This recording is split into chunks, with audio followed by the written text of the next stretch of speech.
Le nouveau gouverneur prendra ses fonctions en mars. Il est censé signer un nouvel accord politique qui pourrait potentiellement changer le cadre de conduite de la politique monétaire en Nouvelle-Zélande.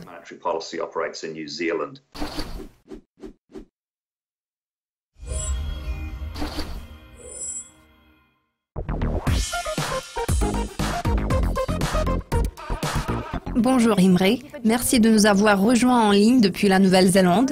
Le pays a récemment traversé une période très intéressante. Un nouveau gouvernement a été formé. Comment cela pourrait-il façonner le paysage politique? À quoi pouvons-nous nous attendre sur le plan des politiques économiques en Nouvelle-Zélande? Que pouvez-vous dire sur les développements économiques actuels? Maintenant, la situation reste quelque peu incertaine. Les élections ont été tenues en septembre. Un gouvernement de coalition a été formé en octobre. Le gouvernement nouvellement formé nous a déjà donné un aperçu des politiques qu'il voulait mettre en place. Cela laisse supposer que le rythme de croissance de l'économie néo-zélandaise devrait ralentir l'année prochaine. Dans quelques années, l'économie pourrait se redynamiser grâce aux politiques adoptées par le nouveau gouvernement.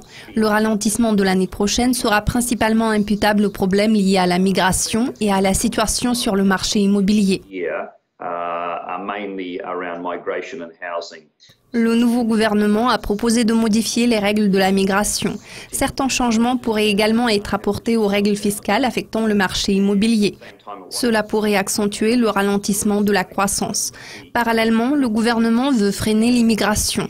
Nous constatons déjà une certaine amélioration à cet égard. Le nouveau gouvernement ambitionne de réduire davantage les flux migratoires. Ainsi, le ralentissement de la migration et le refroidissement du marché immobilier pourraient avoir une incidence négative sur l'inflation. Cela risque d'entraîner une réduction des taux d'intérêt, ce qui pourrait pousser le dollar néo-zélandais vers le bas. Tous les facteurs susmentionnés pourraient se répercuter de manière négative sur l'économie du pays en 2018. Cela devrait peser sur la monnaie locale. En outre, le gouvernement néo-zélandais veut mettre en œuvre une réforme fiscale et lancer d'importantes mesures de relance budgétaire dans les 3-4 prochaines années. Cela devrait stimuler une légère accélération de l'inflation et avoir un impact bénéfique sur le taux de change du kiwi.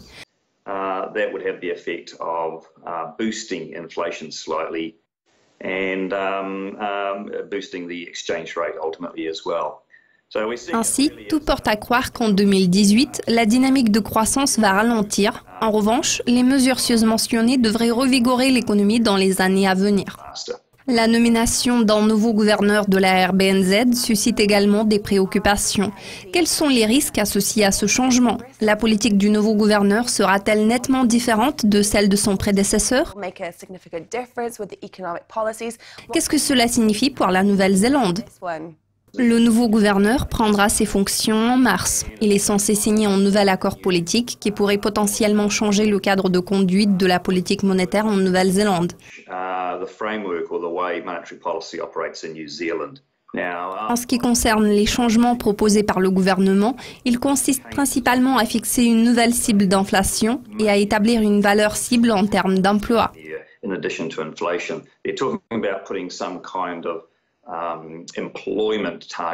Jusqu'à présent, les responsables politiques n'ont pas fourni de chiffres précis. Pour l'instant, ce ne sont que des mots. Le gouvernement cherche à redynamiser le marché du travail.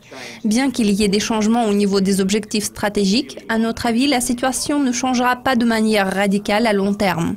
Pour ce qui est de la politique monétaire, nous ne prévoyons pas de choc majeur dans le futur. Nous pensons que c'est la personnalité du nouveau gouverneur de la RBNZ qui pose le risque le plus important.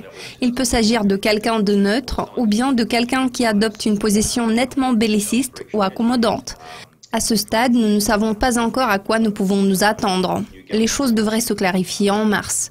Pourtant, avant la nomination du nouveau gouverneur, nous ne pouvons pas juger des conséquences potentiellement positives ou négatives pour les taux d'intérêt et le dollar néo-zélandais. C'est un risque que nous ne devrions pas perdre de vue.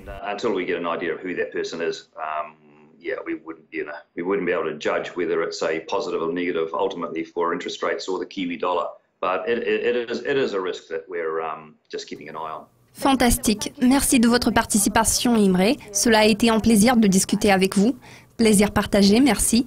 C'est tout pour le moment. Si vous avez aimé cette vidéo, n'hésitez pas à cliquer sur j'aime et à laisser vos commentaires sur le site de Dukascopy TV.